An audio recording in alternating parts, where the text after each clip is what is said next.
like this. After the flood, you had the continents with its mountain ranges and basins right in there, and they had the ocean basins sink. Now, is there any evidence for such a thing? Well, in a recent book by Olier and Payne, The Origin of Mountains, they said that most mountains look fresh, as if they're recently formed. In this book, it shows that mountains are not made directly by folding, but the result of vertical uplift of plains. In other words, mountains are formed from vertical uplift of plains. They think they were planed first, and then they came up, and then they eroded to form, which may later be eroded into rugged mountains. It also assembles the evidence that this uplift occurred in the last few million years. Now, I'm quoting evolutionists, and when they say the last few million years, that is the very end of their time scale, meaning they're recent. You know, and to them, they automatically say, oh, a few million years, and not 100 million, not a billion, indicating the mountains are recent because they're very fresh-looking, except the Appalachians and a few mountains like that, of course. Also, is there evidence that the ocean basins have sunk? Yes, there is, in the form of guyos. On the bottom of the ocean, we have at least 50,000 what's called seamounts. They're mostly submarine volcanoes. But there's well over 1,000 of these called guyos that are truncated flat. In order to do that, it has to be at sea level and probably pretty fast currents, probably during the flood. I'm not sure sea level today can do that. But the interesting thing about these flat guyos that were at sea level is that they're an average of 5,000 feet below sea level now, indicating that the bottom of the ocean is sunk an average of 5,000 feet. Now I'm going to quote my favorite geomorphologist, Lester King. He's an evolutionist, and I'd say for an evolutionist, he's a pretty independent thinker. And here's what he says about guyos. Marine volcanic islands, which have been truncated by the waves and since subsided below sea level, are called guyos. Most of them seem to have sunk by 600 to 2,000 meters. That's the translation into feet, multiplied approximately by 3. And it is evident that they afford a measure of the amount by which the ocean floor has sunk in later geological time. Notice that, later geological time. It's one of the last events in their geological time, is the ocean basin sinking. Now, well, that's exactly what we expect to drain the floodwaters, the ocean basin sinking. The Pacific floor especially has subsided. All the ocean basins afford evidence of subsidence amounting to hundreds and even thousands of meters in areas far from land. So the fundamental tectonic, now tectonics is a vertical motions of the earth crust. The fundamental, notice that, fundamental tectonic mechanism of global geology are vertical. That's up or down. And the normal and most general tectonic structures in the crust are also vertically disposed. But one must bear in mind that every part of the globe, on the continents and in the ocean basins, this is a theme in the bottom of the oceans too, by the way, called abyssal hills and abyssal plains. The plains are flat because they've been filled with sediments, but they're valleys. They're valleys. So you have this mountains and valley going up, valleys sinking, even on the ocean bottom. It provides direct geological evidence. Notice that, direct geological evidence, not speculation, direct geological evidence that formerly it stood at different levels, up or down, and that it has been subject to in situ to vertical displacements. Excuse me about this mix-up here. My computer, I'm not using my computer, and I don't know why it's combining those, but anyway, it's doing it. So what he's saying is, to translate that, is that what we see now was at different levels, either up or down, and that all over the earth, in later geological periods, we have evidence of the crust going up or down. What powerful evidence is Psalm 104 that speaks of the drainage of the floodwaters. There's powerful evidence. So, as the continents were rising up and the water was coming off, you'd expect a lot of erosion as a sheet, when it's moving as a sheet flow.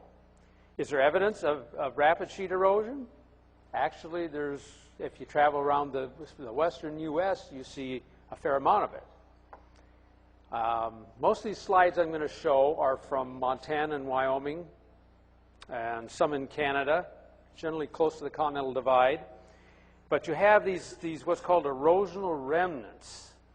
Devil's Tower. How many have been to Devil's Tower, northeast Wyoming? Isn't it rather odd to have that throat going up 800 feet high from this point right here and 1,200 feet above the river, just real thin?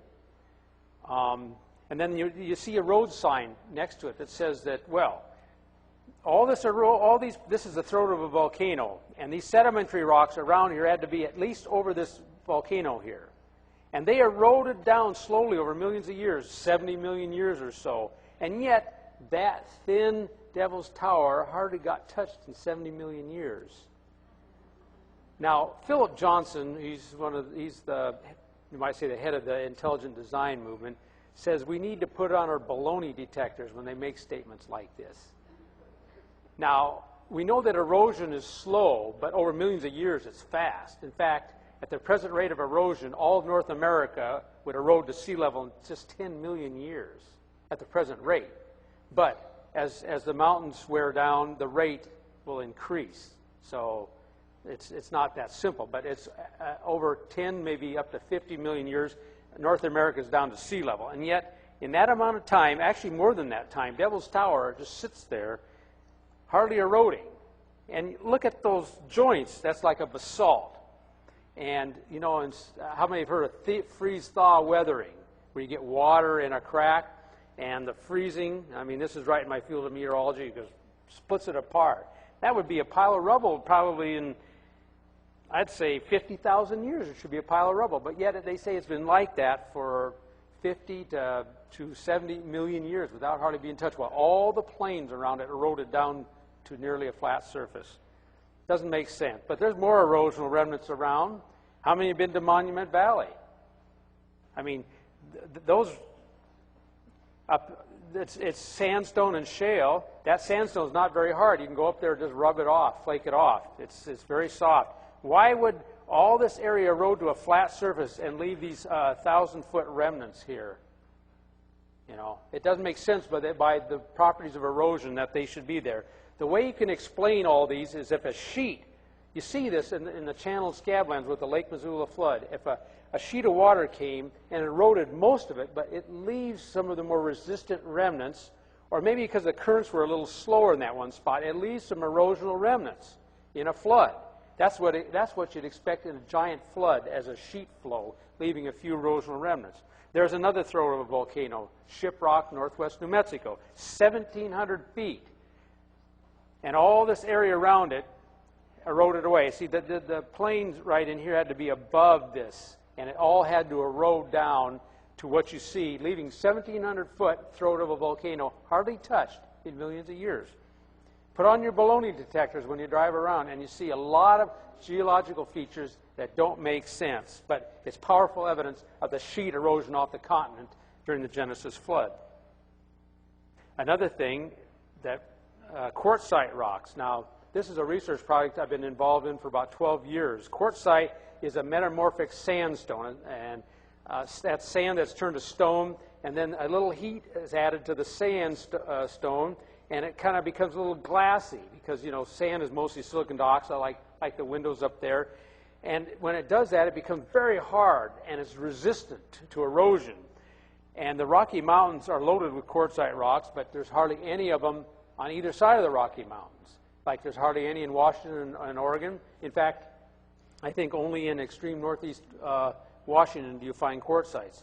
But I find these quartzite rocks spread hundreds of miles into North Dakota, Montana, Saskatchewan, Alberta, Wyoming, and on the other side I find them in Washington and Oregon. In fact, I have found them in the Puget Sound area where the glaciers have mixed them up. Well-rounded quartzite rocks, rounded by water.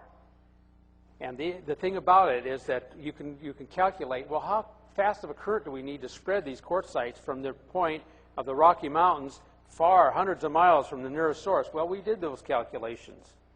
But first of all, let me show you some exotic places for quartzites. We find them on tops of mountains, by the way. Mountains that don't outcrop any quartzite, but we have the rounded quartzite rocks on these. Like here's the Wallowa Mountains in northeast Oregon. See these rounded rocks by water? This is on a ridge at near Lookout Mountain, 8,200 feet in the Wallowa Mountains. In fact, there's one of the quartzites, well-rounded by water action. That rock weighs 400 pounds. Now, what kind of currents are going to transport that? The nearest source is 60 miles to the east in Idaho. across Hell's Canyon, I might add. So how are you going to get these rounded rocks? And by the way, in these finer sediments in here, there's gold. Because the current was so fast, the gold wouldn't settle out. It got mixed. So we're talking about powerful currents. And then the mountains came up and carried the quartzites to the tops of mountains. There's 4 mountains areas that we find that these rocks like this. The Wallowa Mountains. There's the mountains in Central Oregon. We found them last year in the top of the Blue Mountains. I found them in the top of a mountain range in southwest Montana called the Gravelly Range. And this summer, I'm going to hike up into the northern Tetons. And there's one of the Tetons that's been sheared off, planed. And we find rounded rocks on the top of that. I'm going to find, that's one of, I found them on 3. I'm going to check the 4th one. But anyway, the tracing of these things, and I'm going to get into this a little later, indicates powerful evidence for the flood. But first of all, I got to switch themes. As the water's moving as a sheet over the continents and eroding the continents, where's all the debris going? I mean, you erode something and you transport it, it's got to be deposited somewhere. Where it's going to be deposited where the currents slow down.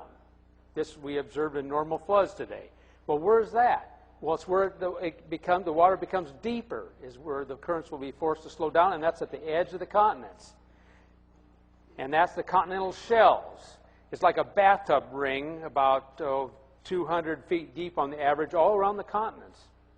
Every continent, even small, I should say medium-sized islands, have a continental shelf. Now, the continental shelf is a strange profile when you consider normal processes over millions of years, because it's very shallow, goes out for miles and miles, and suddenly you have a big drop-off like this called the continental slope, and it continues to the continental rise and to the abyssal plains, which is the very deep ocean. And some of these are hundreds of miles long. Now, this nature should have more of a profile that's gradually starts from the beach and gradually goes down like that. That's what nature should produce today. But it doesn't, or it hadn't in the past. It formed the continental shelf. I think about the only way you can form this is if you have powerful sheets of sediment-laden water that flow off the continent like a huge river delta, and the river delta forms all around the continent because it's a sheet flow off the continents during the recessional stage of the flood. Now, I'm going back to Lester King, who says that these are strange features, these continental shelves, which are, you know, like I said, a bathtub ring on all the continents. There arises, however, the question as to what marine agency was responsible for the leveling of the shelf, that's the continental shelf, in early Cenozoic time. A leveling that was preserved with minor modification until the offshore canyon cutting of the Quaternary time.